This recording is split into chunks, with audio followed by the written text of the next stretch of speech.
Barishal city কর্পোরেশনে চাকরিচ্যুত 160 শ্রমিককে পুনর্বহাল এবং বকেয়া বেতন পরিশোধের দাবিতে মঙ্গলবার বিক্ষোভ সমাবেশ অনুষ্ঠিত হয়েছে।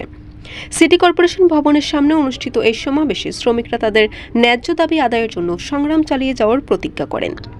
বরিশাল সিটি কর্পোরেশন শ্রমিক ইউনিয়ন উদ্যোগে আয়োজিত এই কর্মসূচিতে শ্রমিকরা নিজেদের বকেয়া বেতন পরিশোধ ও পুনর্বহালের দাবিতে সমবেত হন।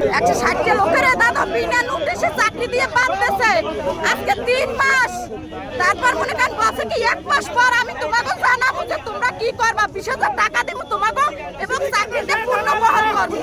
কিন্তু তারা এই দাবির সাথে বিভাগের কমিশনার ত্রিপক্ষীয় বৈঠকের সিদ্ধান্ত বাস্তবায়নের দাবি জানান।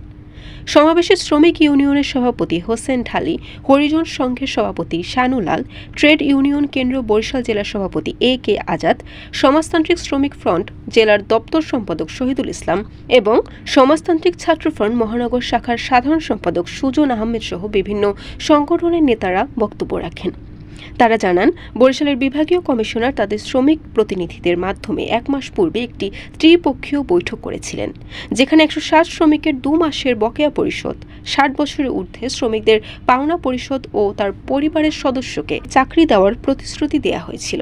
কিন্তু গত 1 মাসে সেই প্রতিশ্রুতি বাস্তবায়ন হয়নি, যা নিয়ে শ্রমিকদের মধ্যে অসন্তোষ সৃষ্টি হয়েছে।